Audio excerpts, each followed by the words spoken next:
The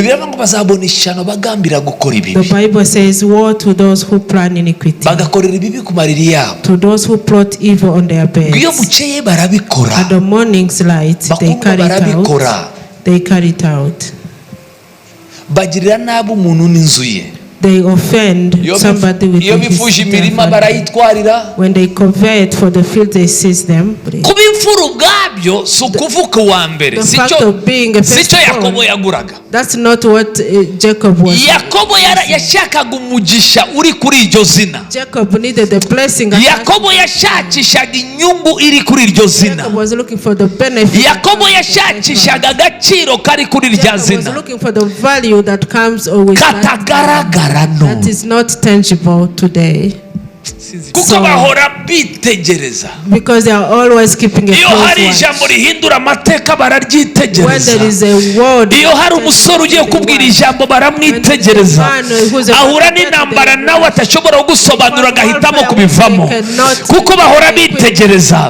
ugiye gukorana n'umuntu business ugiye kuguha amafaranga ya business barabyitegereza apfa kuba yakubwiye ijambo ngo tugiye kubikora bo babitegereza numenya aho wakubwiye ijambo yakwisezeranya aho yaciye kuko bahora bitegereza dufite n'uyu munsi ndakomeza kuvuga previous teaching kuri uyu murongo natangiyeho kuva ku wa using the scripture that we used from last Thursday. Umvishe nshaka ko tukomerezamo muri aya masengesho. Like we proceed through the very verse throughout this prayer period.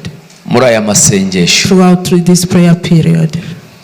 Ndashaka ko dukomeza tuganire kuri aya magambo. I want us to be teaching still on this concept. Turi mu mutwe navuze ku cyumweru. As I mentioned last Sunday, gusenya cyangwa guhagarika amasoko ya Satani. Destroying the Satan's market. Amen. Amen.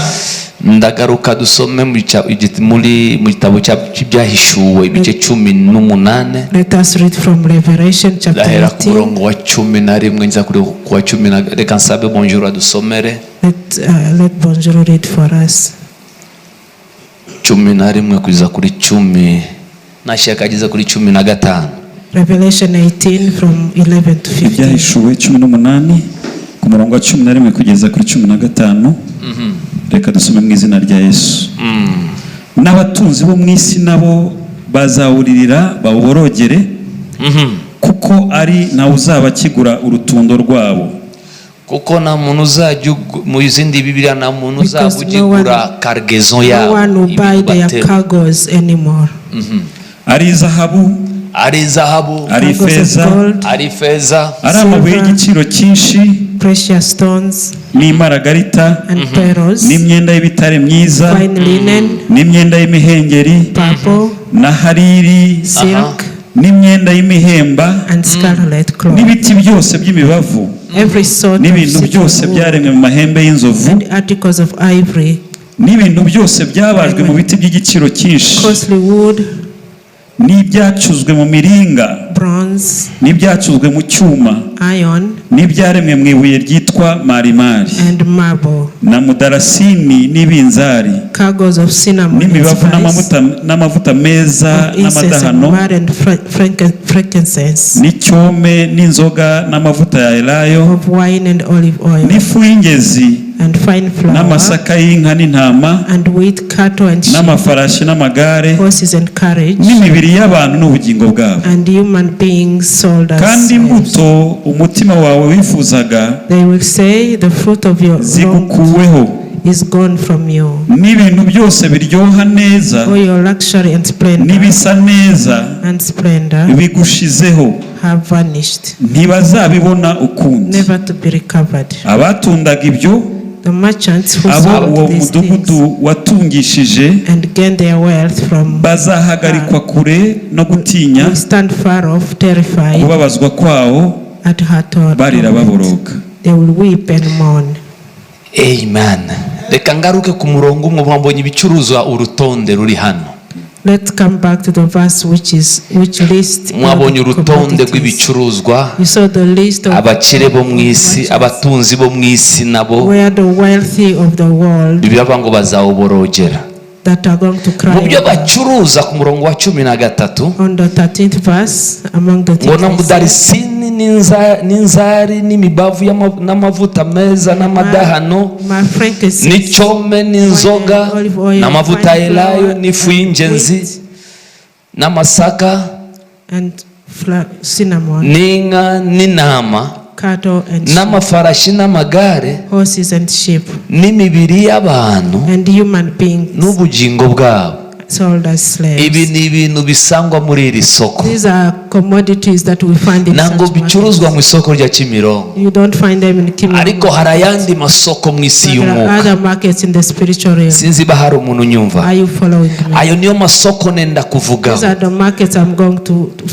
Hari ayandi masoko mu isi y'umwuka akora bene ibi bintu, aho bacuruza ibintu byose. Reka hagira umuntu usomera nanone. Let somebody read for me. Igitabo cya Mika igice cya mbere cya kabiri umurongo wa mbere n'uwa kabiri. Mika chapter Mika ibice bibiri umurongo wa mbere n'uwa kabiri. 2 verse 1 and 2. Mika ibice bibiri ku murongo wa mbere n'uwa kabiri. Bazabona ishyano abagambirira gukora ibyaha. Abagabana bakora ubucuruzi mu isi y'umwuka. Those who do such dealings in the spiritual world. Bagakorera ibibi ku mariri yabo. Ibi bintu aya masoko cyangwa amasoko, the markets, amasoko, the markets abahenshi exist everywhere. Ashobora kuba mu byumba by'abantu. It can be in people's bedrooms. Ashobora kuba mu isoko risanzwe. It can be in a regular market. Ashobora kuba mu byumba by'amahoteli. It can be in hotel rooms. Ashobora kuba mu nzu z'indaya. They can be in harlot rooms. Ashobora kuba mu mazu cyangwa ahantu abantu bahurira. It can be in places of gathering. Aya masoko ashobora kuba mu mahuriro y'inzira. Such markets can even exist in crossroads. Bibiliya ngo bazabona ishyano bagambira gukora ibibi. The Bible says, woe to those who plan iniquity. Bagakorera ibibi ku mariri yabo. To those who plot evil on their beds. Iyo bukeye barabikora. At the morning's light they carry it out. They carry it out.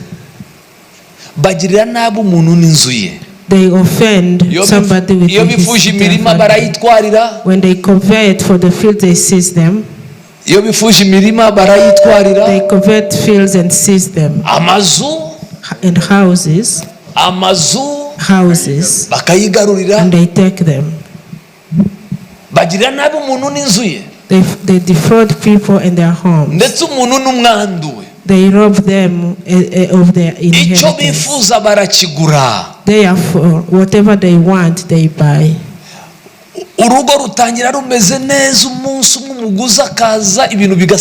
Marriage starts off being sweet, but one day a merchant comes and things go south. The business was flourishing, and some client comes in and gives you a bill. When you receive it, whatever you were selling flies away.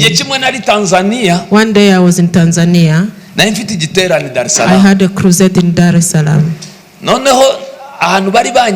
where they received me. I prayed for my host. Rose. She had a throat cancer, Bishop Rose.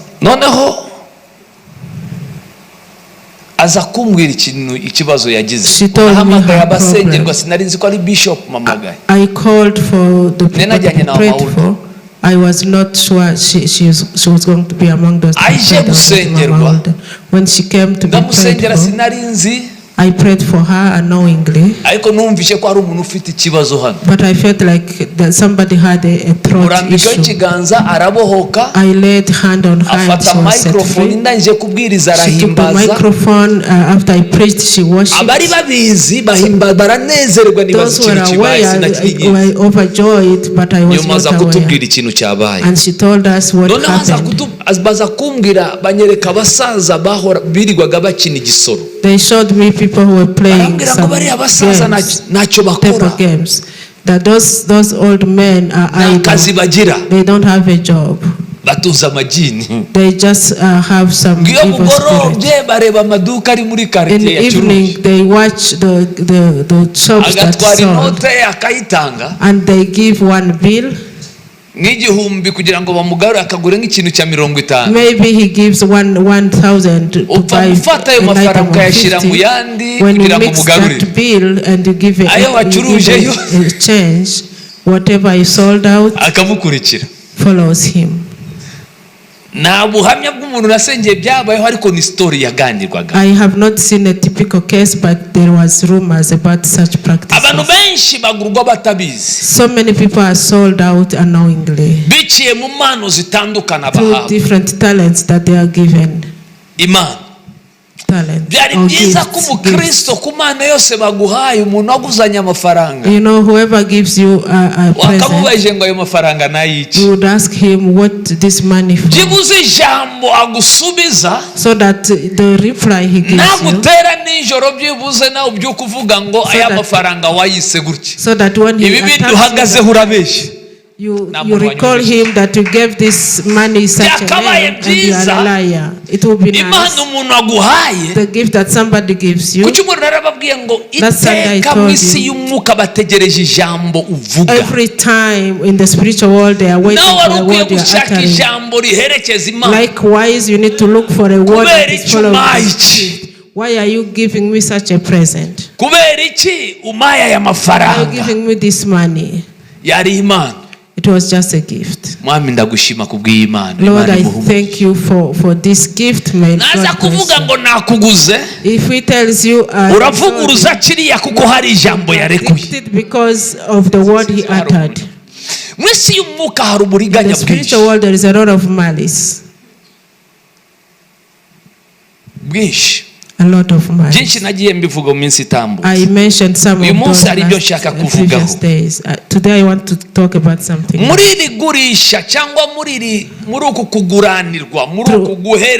Throughout this exchange, there are some iteration that follow. Sometimes people sell themselves. Sometimes somebody can sell themselves. Because of issues they are passing through, because of the time he's passing through, because of problems, and he goes to seek for help in a wrong way. akisanga akoze igihango isezerano atabizi, sealing a covenant unknowingly, akisanga yibohesheje ijambo atazabasha kwifungura uretse habonetse imbabazi z'Imana no gusenga. That is entangling him except there is a mercy from God. Ariko ndavugana n'umuntu. Am I talking to somebody? Ndavugana n'umuntu. Am I talking to somebody? Imana mfashe hagira umuntu unyumva. May God help me so you understand me. Yes, ashimwe cyane. Praise Jesus. Imana mfashe hagira umuntu uri bunyumve. Let God help me so you may understand me. Hari igihe umuntu yibohesha amagambo ye bwite. Sometimes one entangles themselves amagambo ye bwite. By their words. Vuga ngo amagambo yawe bwite. Say your own words. Amagambo yawe bwite. Your own words. Nashaka mwurikira iye magambo ko abantu benshi bibohesheje ya magambo. So many people bound themselves by their words. Rimwe na rimwe niyo dusenga kubatabara bikago. Sometimes even if we are delivering them, until you know what bound you. Sometimes people sell themselves. Urugero rwa Yakobo bwa Esau. Hear out this example of Esau. Let us read this passage. Genesis 25. Sinzi ko muri media nabahaye niyo mpamvu nababonaga ndi gushaka. Genesis 25 up to 34. Nibagiye kubabwira mama Ulda nango turi kumwe madam yagiye kubwiriza muyumbu. Kandi mama Ulda ko yaherekejwe n'abantu benshi niyo mpamvu. She went with a big delegation. Dusomere Itangiriro 25 ku murongo wa 29. Buke Yakobo ateka imboga. Once when Jacob was cooking some stew, Esau arinjira avuye mu ishyamba. Esau came from the open country. Esau abwira Yakobo Esawu abwira Yakobo ati ndakwinginze ngaburira ku bitukura utetse. Aramubwira ngo ndakwinginze ngaburira ku bitukura utetse. Let me have some of the ibyo bitukura byawe kuko nkoza. Nicyo cyatumye yitwa Edomu. Makuri ibyo bitukura byo kuko ndashonje nenda gupfa. I'm famished, that is why he was called Edom. Yakobo aramusubiza ati keretse twagura ubutware bwawe uyu munsi. Uyu munsi hano ibi bitukura byanjye biri ku isoko. Today my red stew is on market. Keretse nungurishira. First sell me ubutware bwawe. Your birthright. Esawu aramusubiza ati ubuse ko ngiye gupfa ubwo butware bumariye iki? Ariko mwumve condition ya Yakobo. Here this condition. Mbabare muyikurikire. Please follow it carefully. Yakobo aramusubiza ati Jacob told keretse twagura ubutware bwawe first sell me your birthright. Ndaguha ibitukura kuri condition ko tugura. I give you my red stew on the condition that you sell me. Kuri condition ko tugura. On the condition that you sell me. Ubutware kuri uyu munsi babugurishaga. Your birthright, the birthright at that umumaro time. n'agaciro kabyo ntibyagaragaraga. The usefulness of the birthright was not yet manifested. Byari bibikiwe igihe kizaza bikagaragaza umumaro. Time to come for its usefulness to be revealed. Ariko yari yarabibwiwe ko afite ubutware bw'umubare mwurikire. Follow me carefully. Kuba imfura ubwabyo si ukuvuka uwa mbere. Sicyo Yakobo yaguraga. That's not what Jacob was. Yakobo yashakaga umugisha uri kuri iryo zina. Jacob needed the blessing. Yakobo yashakishaga inyungu iri kuri iryo zina. Jacob was looking for the benefit. Yakobo yashakishaga agaciro kari kuri iryo zina. Jacob was looking for the value that comes with katagaragara no. That is not tangible today. Sinzi ibyo mvugana n'abantu. Are you following me?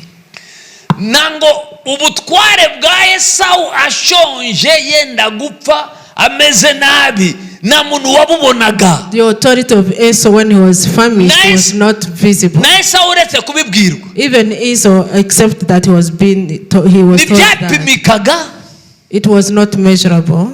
Ntibyagaragaraga. It was not visible. Ariko byari bifite igihe bizahishurwa bikagaragara. But it had a particular time where it will be revealed and be manifested.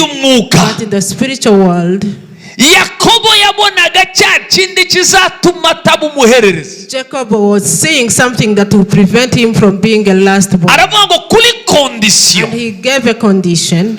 Tugure. Let us sell me first. Urabona mbere yuko amafaranga aza muri hari uburyo abantu baguraga ibintu. Before the introduction of money, there were some ways of the transaction. Murabyibuka?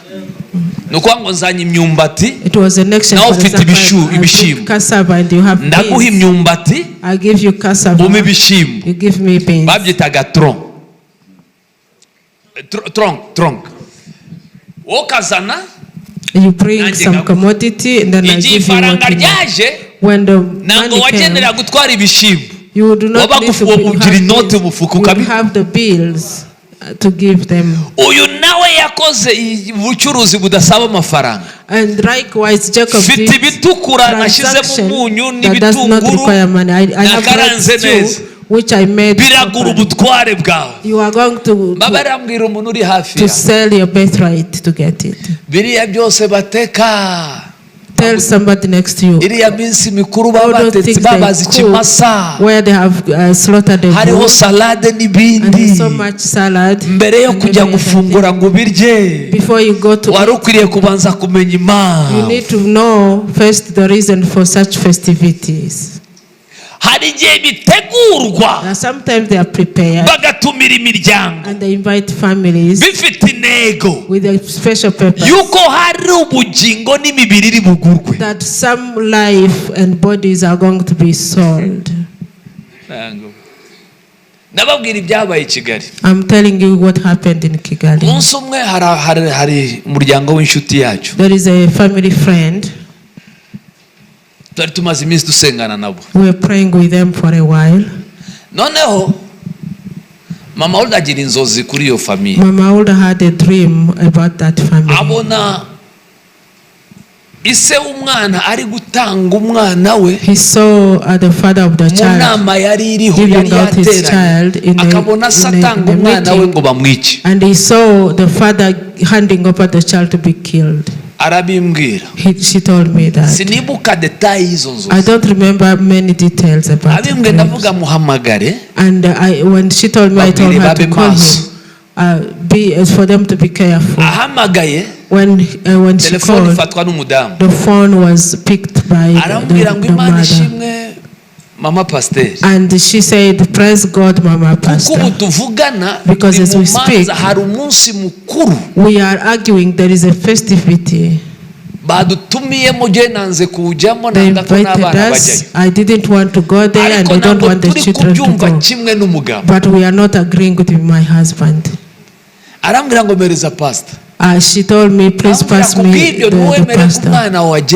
And I told her, please don't accept your child to go, but hold hands with your child. Let us pray over the phone. We prayed. They didn't go. I'm before Jesus. The other child, I don't want to be same age mate as their child. They went to that festivity. After they went to that party, it was over. And when it was over, they went home. After 1 year, 1 hour, a child was after 3 hours, a child was dead. This story is not abroad. Very many people are sad today. Festivities that a born again should ask God the purpose of such parties. There are some things for which I'm taking decisions that are not easy. I'm committing to not taking very many all kinds of food. And unless I know the testimony of the cook. I'm not fearful, but I'm talking the truth.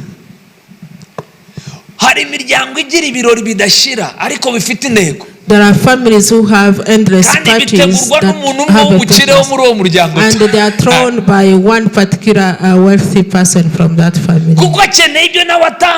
because he needs sacrifices to offer.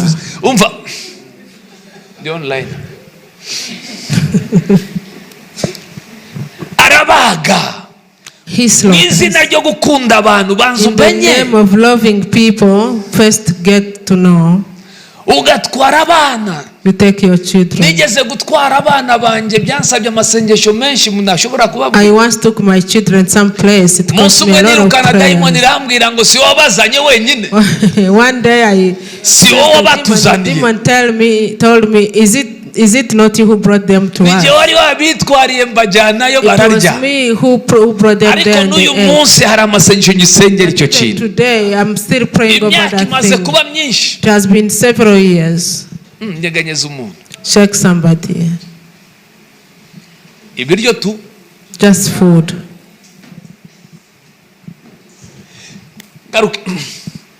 Yakobo aramusubiza ati keretse twagura ubutware bwawe uyu munsi. Tell me your birthright. Keretse first, ibiryo byanjye birashakisha ubutware bwawe. You are looking after your authority. Ariko ibi biryo such food.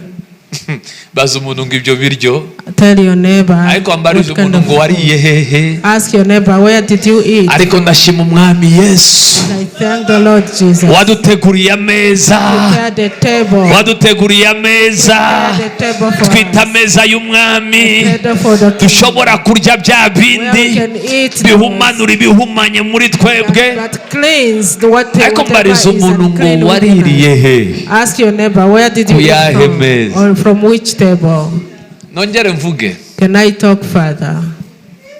Yakobo aramusubiza ati Esau replied, keretse twagura ubutware bwawe uyu munsi, and first sell me your birthright. kuri aya meza yanjye, aya meza nateguye, table that I prepared. arashaka kugura ubutware bwawe, His purpose kandi uyu munsi to buy your. uremera urya ubumaye, You either choose to eat after selling it to me.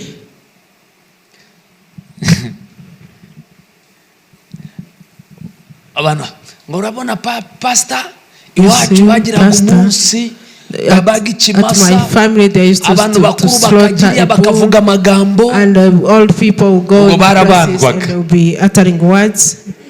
hanyuma toke twariye inyama zonyine, We're only eating meat, ngo twabikoze, but we didn't utter words. twariye inyama We just gusa. ate meat. Bariza umuntu ngo waririye kuyahemera. Ask your neighbor, from which table did you eat? Twariye inyama gusa.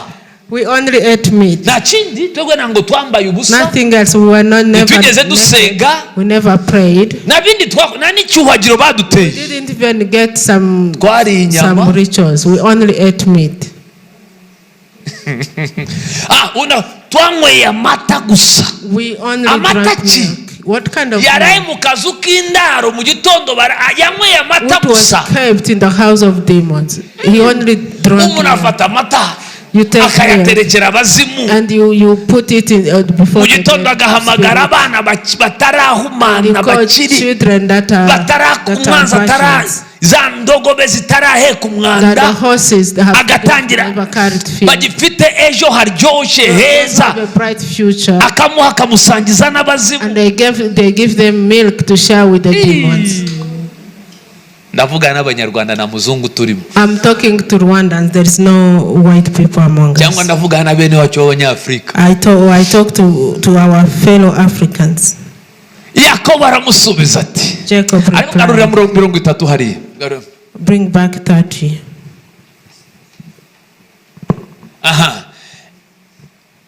Esau abwira Yakobo ati, he said, ndakwinginza ngaburira ku bitukura utetse. Quick, let me have of the rest. Kuri ibyo bitukura byawe kuko nkoza ndashonje. I'm famished.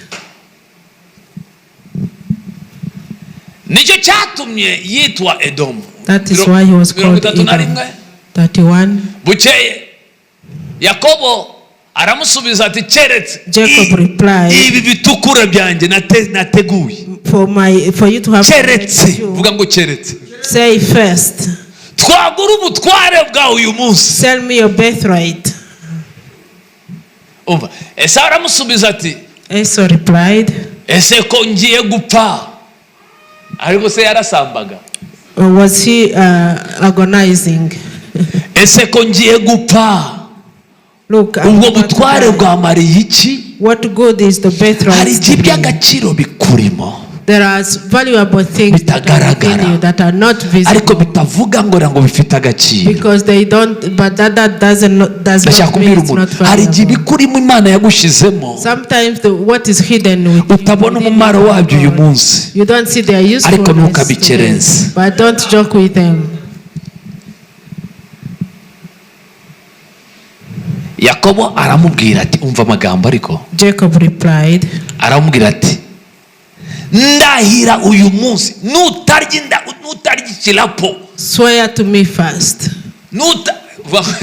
Kama ukule kilapo nutandahira uyu munsi. Swear to me first. Ibi biryo byanjye icyemeza kuteyeho kashe utwaye EBM yanjye. What is sealing that you are taking my EBM? You have to swear first. Niyo ndibwereke revenue wacu kuzimu. That is what I'm going to show our revenue from the darkness, that you sold me your birthright. Yakobo aramubwira ati, ndahira uyu munsi. Swear to me first. Aramurahira. He swore an oath to him. Umva. Ararahira. He swore to agurisha Yakobo to him, selling his birthright to Jacob. Dufite abantu uyu munsi. We have many people today bafite ibyo basengera byagendeye ku ndahiro batajya who are praying for things which were taken away by the oath that they made. hari umugisha watwawe n'indahiro. There is a blessing that was taken away by the. Hari amasezerano umwanzi ahagazeho hamwe n'indahiro yawe. There is a covenant upon which the enemy is hinging on because of your oath. Umuntu arambaza ngo narahiye ryari. Somebody asks me, when did I give an oath? Wa munsi ubwira wa mugabo n'ugutamukundaga akabwira ngo urankunda. That day you told that man that you love him, and you told him I love you, and deep inside you knew you don't love him, but and you ate his things, and you sealed that deal with a sin.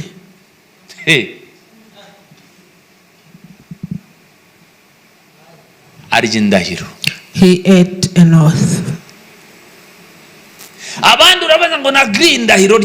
Others ask, when did I swear? That day when you accepted to be tattooed, that's an oath, just like, I mean, it's a covenant like an oath.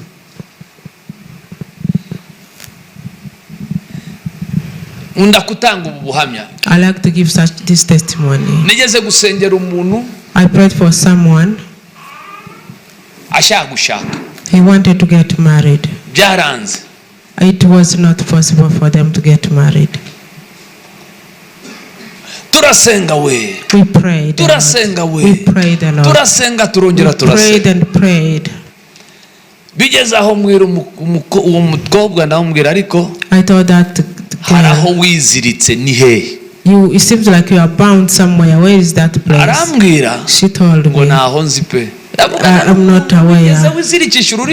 Did you bind yourself with a tongue? Are you sure? No one. You didn't write a certain message that is binding or a letter that was binding you. He remembers that he wrote a poem. She remembered that she wrote a poem. Say a poem. A poem on a birthday. That poem had a lot of locks. She wrote it.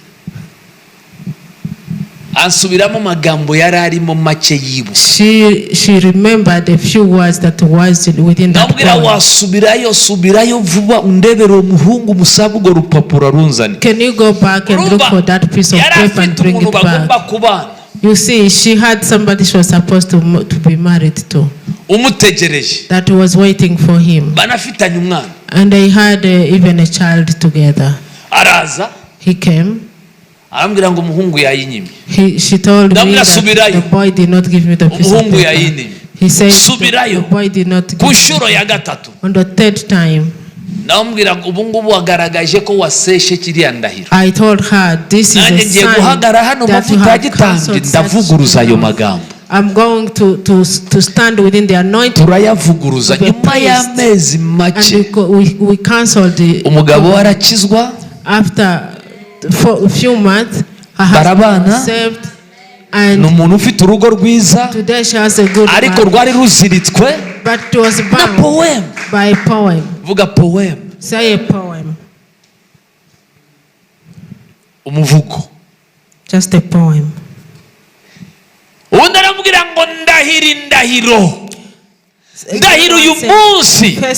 First swear to me. And he swore. That's how he sold his birthright. People who merchant in the spiritual world are very crafty. That sometimes you get a present and yet spiritual they say I've bought to some the parts of their bodies. They say they sell the bodies and the soul. When they say soul, they say blood, because the life of somebody dwells within the blood. I was praying for somebody. Daimoni ziravuga ngo uyu nguyu na urabona mu isi y'umwuka abanzi bajya baba inshuti. You see, in the spiritual world, enemies sometimes become friends. Ngo banyumvise. You didn't get me. Bagurisha Yesu. Do you remember when they sold Jesus? Pilato na Herod baranganaga. Pilate and Herod were enemies. But during the night of negotiation, the Bible says they became friends.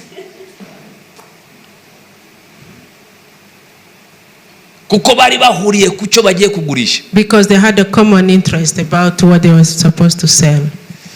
I was praying for somebody sitting here. I said, demon, you are going to release him or her. And witchcraft told me. We invested a lot in her. We invested a lot in him or her. We cannot let him go or her. You would have killed us. And I asked who was selling and who was buying. You are engaged in something you don't even know. Why don't you engage yourself in something you don't know? I said I'm engaged because of the one who said he said, you don't know this thing. I said I'm engaged because I was sent. And they convinced me I don't know. I told them I know. I said, you see this child, we have a say in his or her life. Because you are not the author of the life, you don't have a say over her life. They said, let us tell you. When his or her mother was still a girl, we looked at her from far away. And we saw that she was not going to be. And yet we needed somebody who will be inheriting our things. We attracted her to come from where we went. Before she conceived the pregnancy. We cannot give the testimony clearly.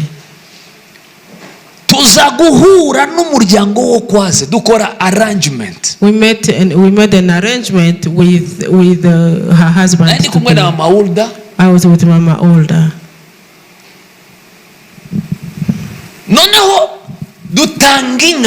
We gave a cow. We negotiated with their family.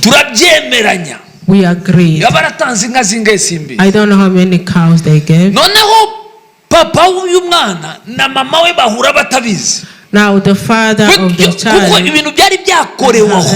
and her mother met unknowingly because of the prayer arrangement. After they met, when they impregnated, the business stopped. We were waiting for and so the very one don't know what you are getting. We invested a lot in this child.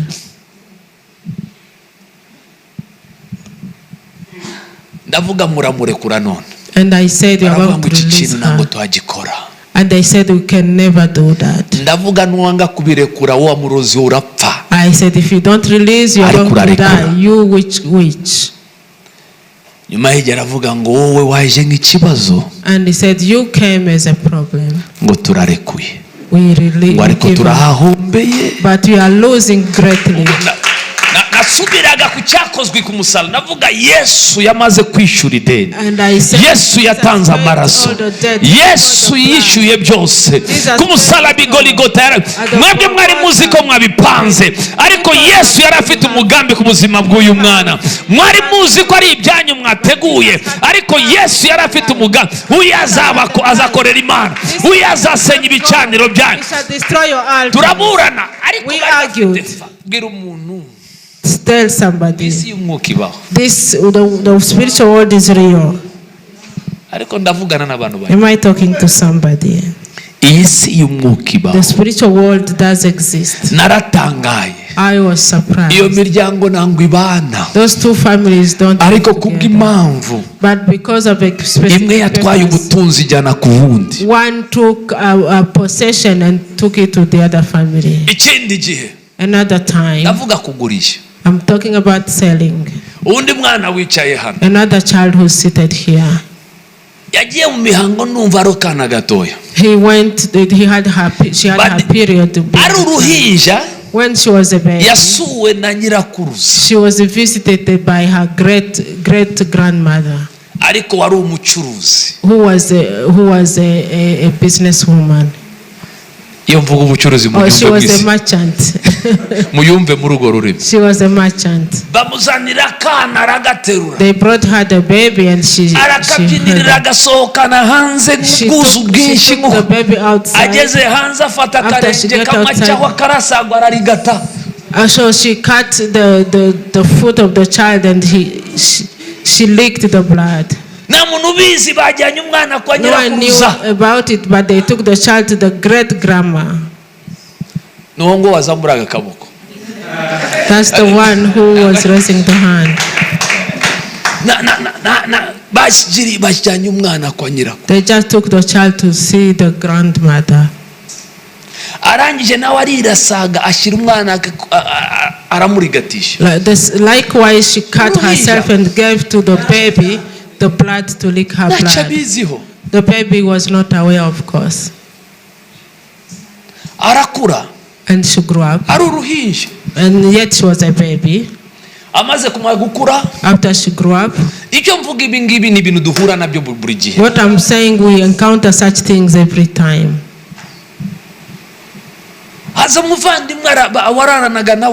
And a sibling who was sleeping with her. What she could do. The period came first. She took the pad. And the pad became a transaction. This pad was sold. They used it first. They sold it to Indians here. Such things happened here. From that time onwards, the period and vanished. We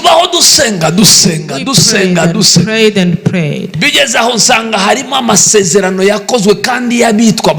And I realized there were covenant that was sealed by the elders.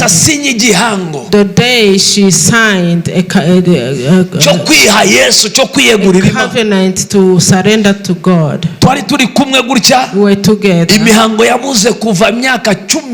And the period she lacked for over 10 years.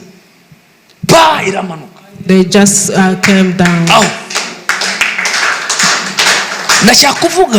want to say in the spiritual world. I said some they sell the body and they sell the sometimes they also sell the wisdom, the intellect. Some diseases that we have that affect diseases. To some of them, their marriages are sold out. When we see the story in Luke 16:19, the story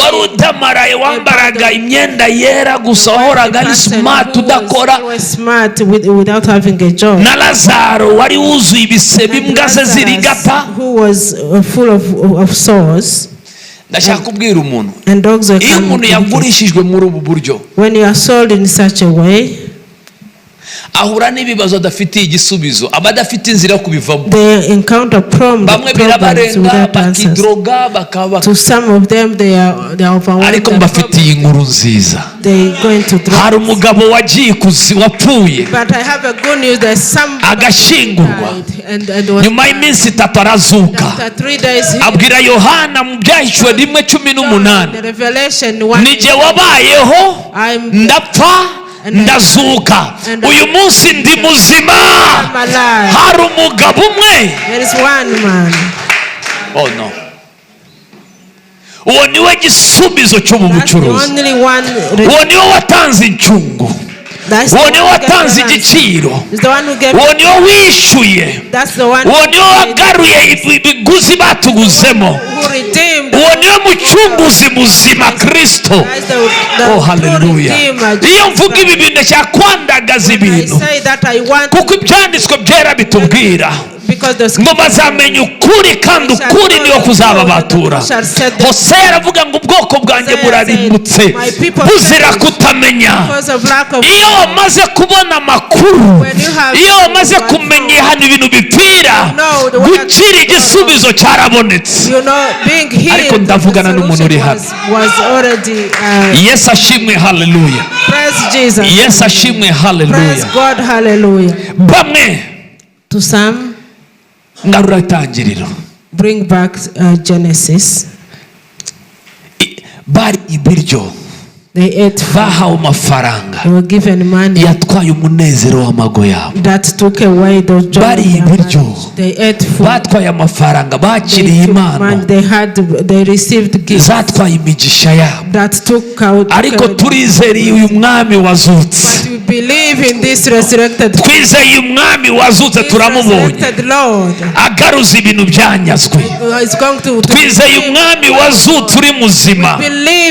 Haleluya, haleluya, haleluya. Utushoboza kuhindura amateka y'imiryango. Vuga ngo umuryango wanjye uravayo, ubuzima bwanjye buravayo, ntabwo nyiri igicuruzwa ukundi, jewe ndi umudendezo. Hari abantu uyu munsi, iminota yanjye iragiye. Hari abantu uyu munsi bari kurira, bari mu ntambara zidafite impamvu, bisanze aho badashobora kwikura. Ariko ndashaka kubabwira bene data, ku mbaraga z'uyu mwami, because of the power of this, kubw'ijambo yaduhaye, because of his word, bwira umuntu ngo uraza kuvayo, tell somebody you shall come out, uraza gusohokayo, shall come out, uraza kubivamo, shall come out.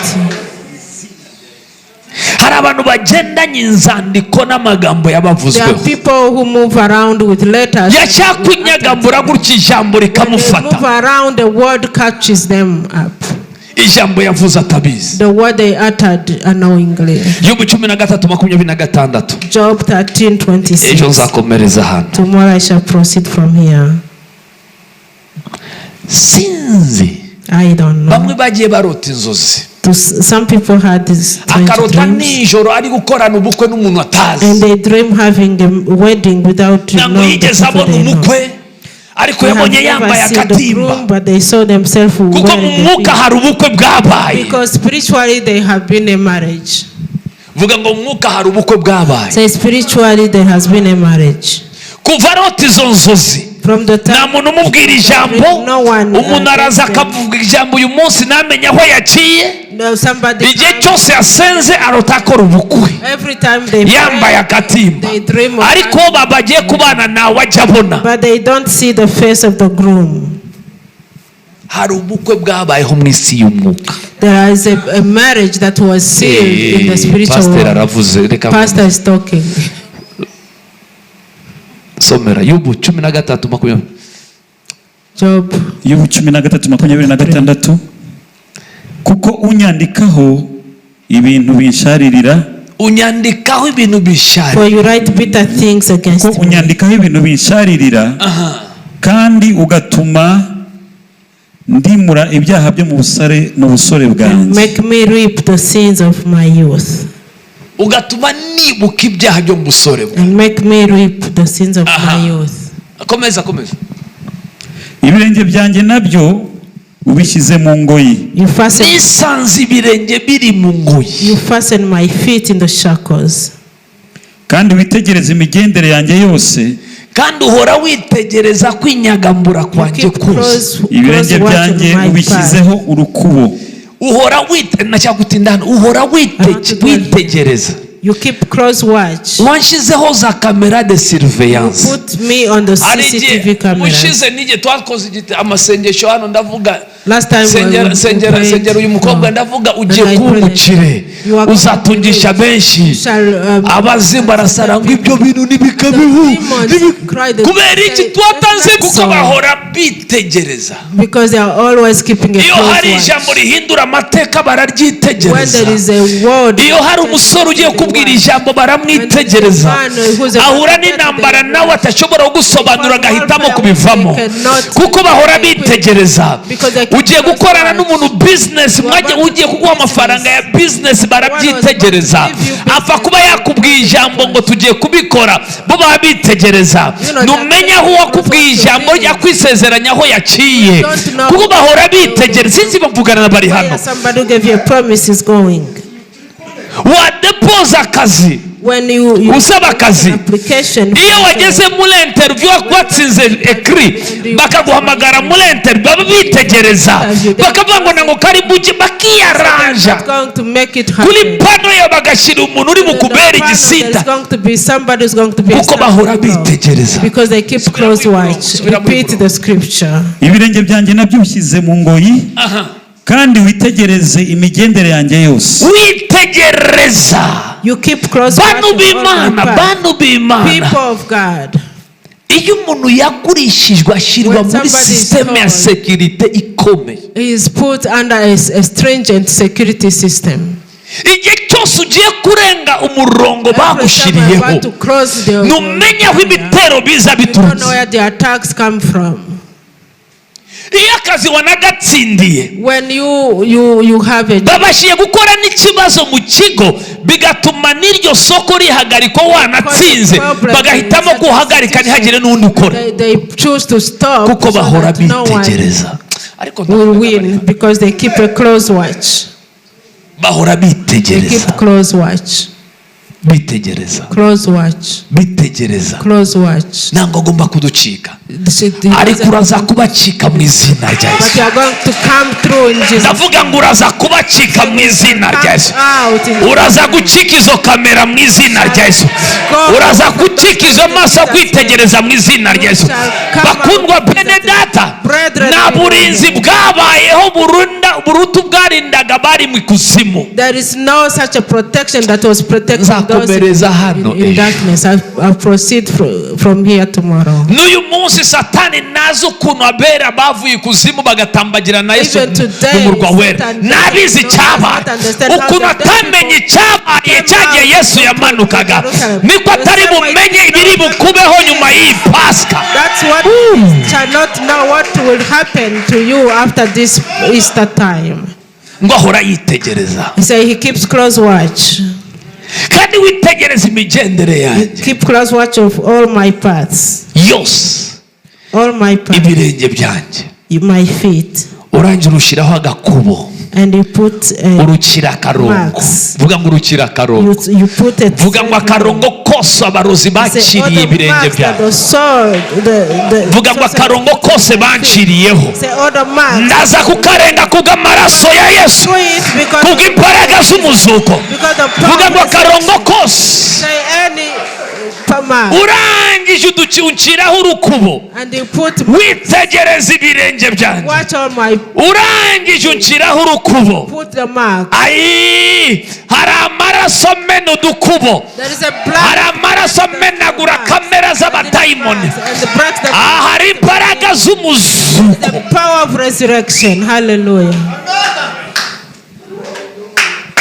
Vuga ngo ndavayo. Ugomba kubyiyumvamo ko ndavayo. Ugomba kuba ubyiyumvamo neza ngo ndavayo. Ugomba kuba ubyizera neza ngo ndavayo. Vuga ngo ndarenga seliba ndavayo ndasohoka mu selibateri ndasohoka mu bushomeri ndasohoka mu bukene turi ku musozi wo kuzamurwa mu rundi rwego. Vuga ngo ndasohokayo. Kuwa gatanu on Friday tuzaba dufite amasengesho yo gusengera abantu. We shall be having prayers to pray for people. kuva kuwa gatanu ku cyumweru tuzaba twamamaza imbaraga z'umuzuko. Tuzaba tuvuga kuri Yesu, kuri uwo nguri muri wowe utajya uhagarikwa, utajya ukumirwa, utarogeka.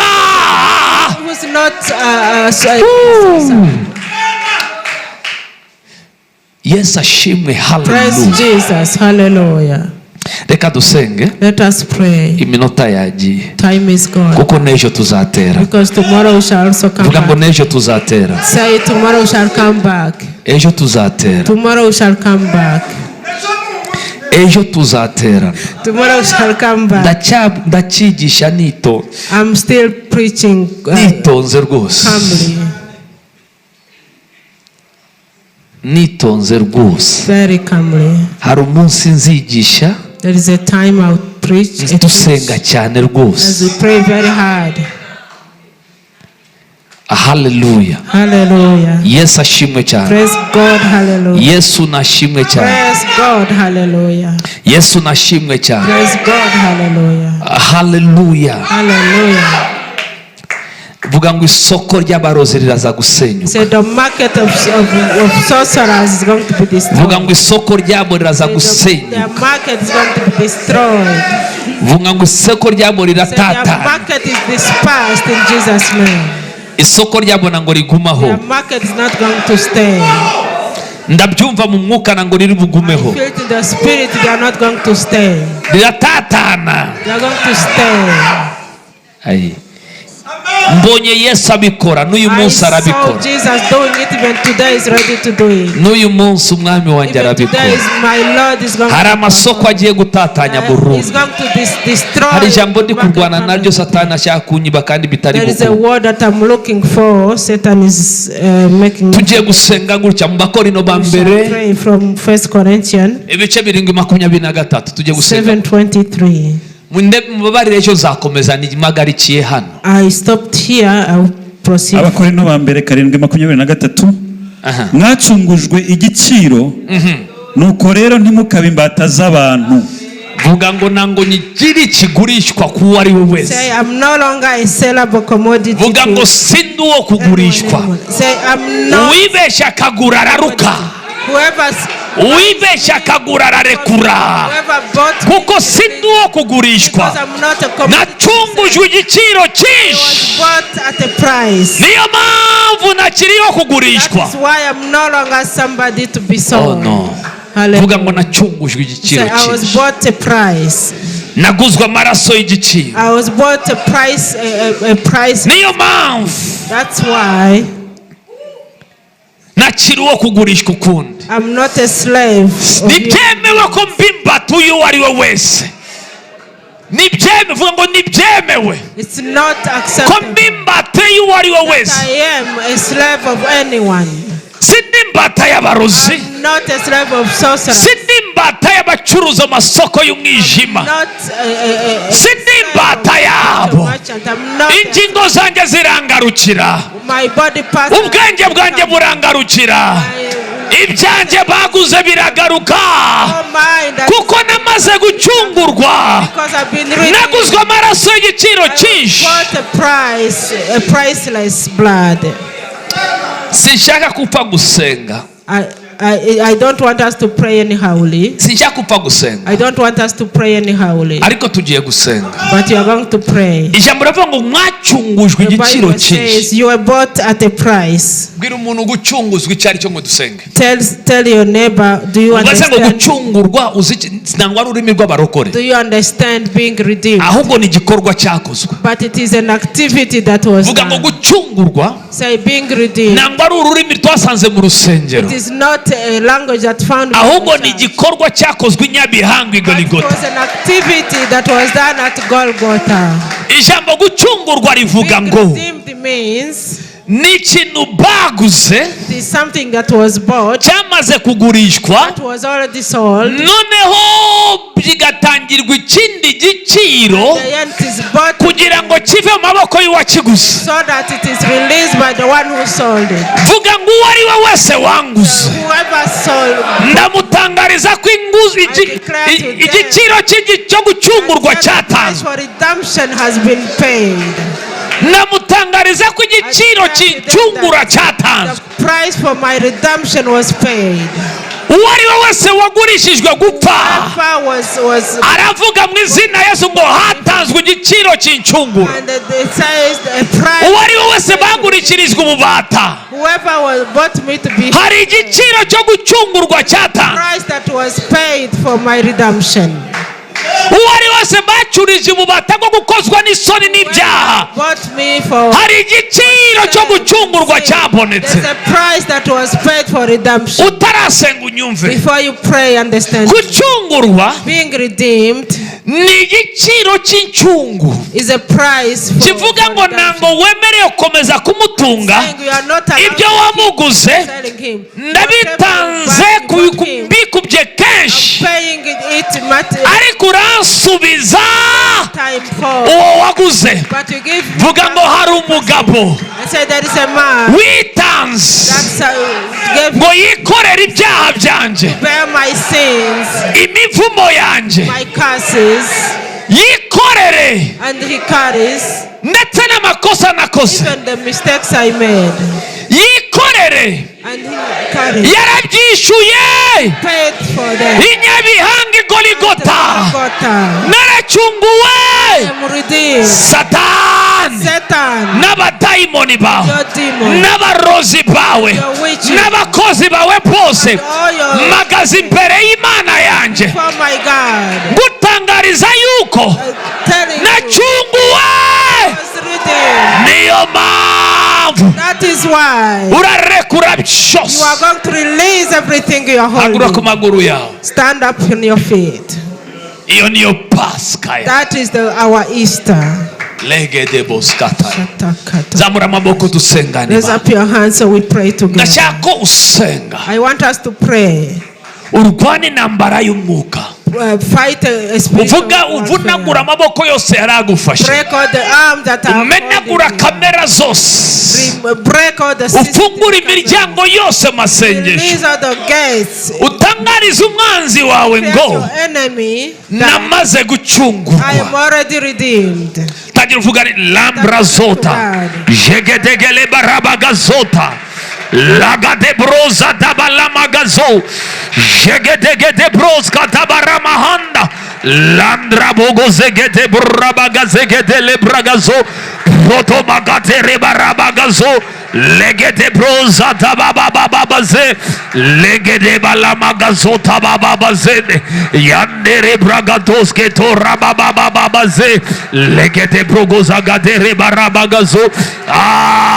Buri maboko yarafasha bera muka umwami ari yaho haba mudendezo lagade broza tabababaze legede bragazota jagadere bragadere barabagazota legede broza dabababaze lembragadere bragazota jegedegedegedegedegede ragadere bragazota bababaze lembrada magato rabaya jadabalabagazota legede broza dababababa senga ramagadere bragazo.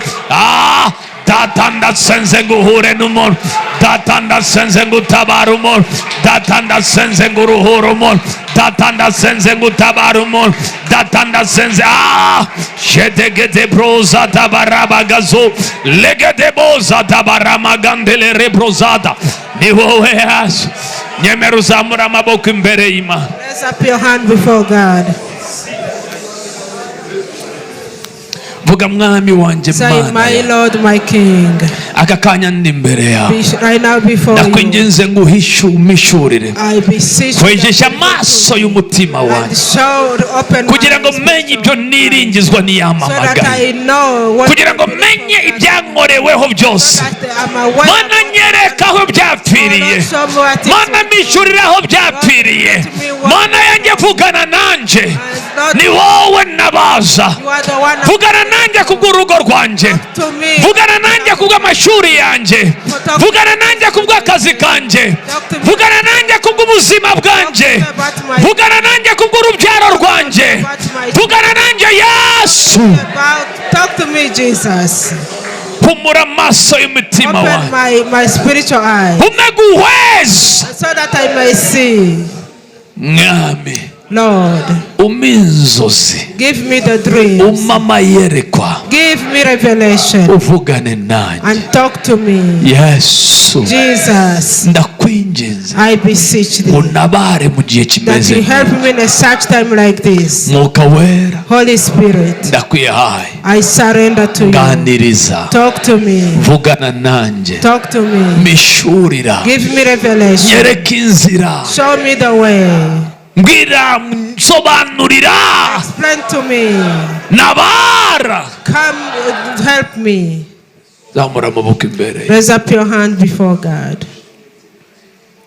vuga ngo Mwami, Say, Lord, wongera unkoreho, touch me once again. niwemere, Don't accept, ubwo nibuka ko wapfuye ukazuka, because I remember you kandi died ko and you wavuye was resurrected, ikuzimu, and you came from ufite darkness, urufunguzo rw'urupfu, keys of death. ugasohokana n'abizeye Imana Came out bose. with all the believers. Satani ntiyagumana n'umwe. Satan could not hold Nanjye uyu anyone. munsi, Likewise for me. ubwo nibuka kuzuka As I kwawe, remember your ume resurrection. kuzukana nawe, Give me the nanjye nsohokeyo, so that I soke muri iyi mibereho, come out from this life. soke muri aka gahato, Come out from this soke situation. muri aya mateka, soke muri ibi bihe. Come out from this time. Yesu, Jesus, gira icyo ukora, do something.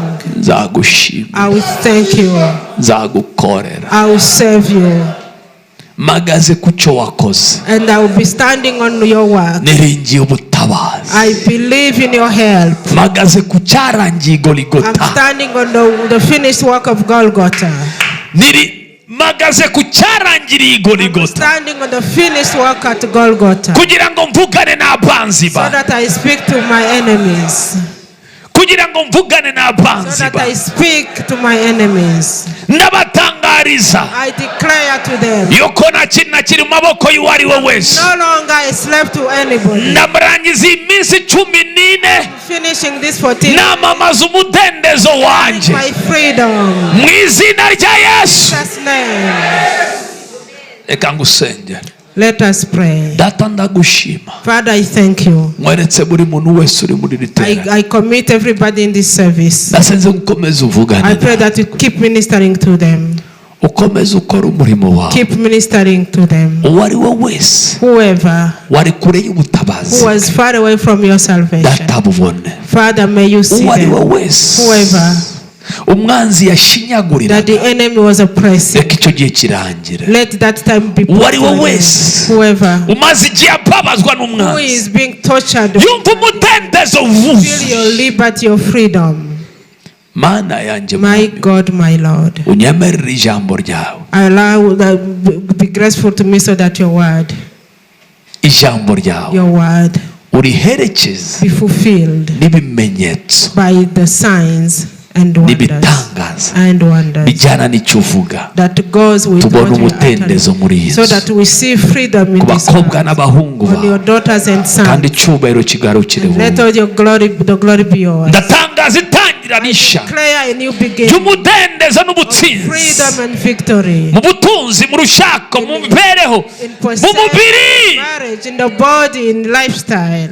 ndavuga ngo mwamugira icyo I say, God, please do something. icyubahiro kibi cyawe. Let all the glory be tugukomeye yours. amashyi, We clap for you. tugushyize hejuru mu izina We ryawe. exalt you. Imana ibamere umugisha. God bless you. ejo nzakomereza aho nari Tomorrow I ngarukiye. shall proceed from where we are, pick up from where I left off. ejo tuzakomeza tuvuge Tomorrow we shall be talking aho about, twari tugarukiye none, we shall pick up from where we left off today. ariko turashaka kwandagaza imirimo ye, But we want to expose Satan's work. tunatangaza And ibyarangiye, we shall proclaim what umurimo warangiye, the finished work. umurimo The warangiye, finished work. ibyiringiro byacu bihagaze ku murimo warangiye. Igituma dusenga dushize amanga n'umurimo warangiye. Igituma twamamaza kubohoka n'umurimo warangiye. Ntabwo Yesu ari buze kuwukora, yarawurangije inyabihanga. Hallelujah. Aya ni amasengesho ya Pasika. These are prayer time for Nimba Pasika Abisirayeli baravuye mu maboko ya Farawo. During the Passover, the Israelites were vuga ngo nanjye ndava mu maboko y'abanzi banjye. Say likewise I shall be set free from Nimba Abisirayeli baravuye mu maboko ya Farawo, enemies were set free from Pasika urava mu maboko y'abanzi bawe. You shall come out of your enemies. Reka uhobere umuntu n'ibyiringiro byinshi nk'uwiteguye gusohoka mu maboko y'abanzi be. And somebody who is ready to cross over to be set free from Yesu akumere umugisha cyane. May God bless